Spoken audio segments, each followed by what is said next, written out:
ఇప్పుడు కేవలం 7,999 up to 10 kgs వరకు బరువు తగ్గి అధిక బరువు నుంచి వచ్చే ప్రధాన సమస్యలను దూరం చేసుకోండి. హాయ్ హలో నమస్తే, welcome to movie mixture. Tollywood లో మాక్సిమం రిలీజులు ఫ్రైడేనే ఉంటాయి. వీకెండ్స్ లో ఓపెనింగ్స్ కూడా భారీగానే వస్తాయి. కానీ ఈ ట్రెండ్ కి బ్రేక్ ఇచ్చారు మేకర్స్. పాన్ ఇండియా ప్రాజెక్ట్స్ కోసం కొత్త స్ట్రాటజీని షురూ చేశారు. గురువారమే బడా ప్రాజెక్ట్స్ ని ఆడియన్స్ ముందుకు తీసుకురాబోతున్నారు. టాలీవుడ్ లో ఫ్రైడే వస్తే కొత్త సినిమా రిలీజ్ అవుతుంది. ఇది మొన్నటి వరకున్న ట్రెండ్. కానీ పాన్ ఇండియా సినిమాల దెబ్బకి టోటల్ ఫార్మెట్ మారిపోయింది. శుక్రవారం విడుదల తేదీకి రీప్లేస్మెంట్ గా గురువారాన్ని లాక్ చేస్తున్నారు మేకర్స్. దీనికి బెస్ట్ ఎగ్జాంపుల్ కల్కి.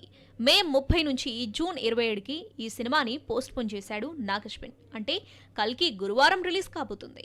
3 రోజుల వీకెండ్ కాస్త ఇప్పుడు 4 రోజుల వీకెండ్ కానుంది. దీని వెనుక ఓవర్సీస్ ప్లానింగ్ కూడా ఉంది. యుఎస్ లో బుధవారం సినిమా టికెట్స్ పై ఆఫర్స్ ఉంటాయి. అప్పుడు ప్రీమియర్స్ వేస్తే కలెక్షన్లు భారీగా పెరుగుతాయి. అందుకే యూనిట్ ఈ డెసిషన్ ను తీసుకున్నట్లు తెలుస్తోంది. పుష్ప ది రైస్ తో పాన్ ఇండియా రేంజ్ లో హిట్ కొట్టాడు అల్లు అర్జున్. పుష్ప ది రూల్ తో ఇప్పుడు అదే మ్యాజిక్ రిపీట్ చేయాలని చూస్తున్నాడు.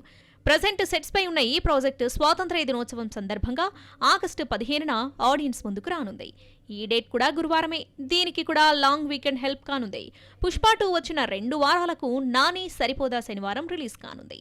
ఆగస్టు 29న విడుదల కానున్న ఈ సినిమాపై కూడా అంచనాలు భారీగానే ఉన్నాయి. ఈ డేట్ కూడా గురువారమే కావడం విశేషం. కమల్ హీరోగా శంకర్ డైరెక్షన్ లో తెరకెక్కుతున్న ఇండియన్ 2ని జూన్ 13న 5 భాషలలో రిలీజ్ చేయాలని చూస్తున్నారు మేకర్స్. అంటే ఇది కూడా గురువారమే. కొరటాల శివ దర్శకత్వంలో ఎన్టీఆర్ చేస్తున్న దేవర కూడా అక్టోబర్ 10నే గురువారమే రిలీజ్ కానుంది. రామ్ చరణ్ హీరోగా తెరకెక్కుతున్న గేమ్ చేంజర్ ని అక్టోబర్ 31న ప్లాన్ చేస్తున్నారు. అది కూడా గురువారమే. మొత్తానికి ఫ్రైడే న్యూ రిలీజ్లకు బ్రేక్ పడింది. శుక్రవారం రీప్లేస్మెంట్ గా గురువారాన్ని ఎంచుకుంటున్నారు మేకర్స్. ఈ ఫార్ములా పాన్ ఇండియా సినిమాలకి వర్కౌట్ అయితే భవిష్యత్తులో అందరూ ఇదే ఫాలో అవుతారు.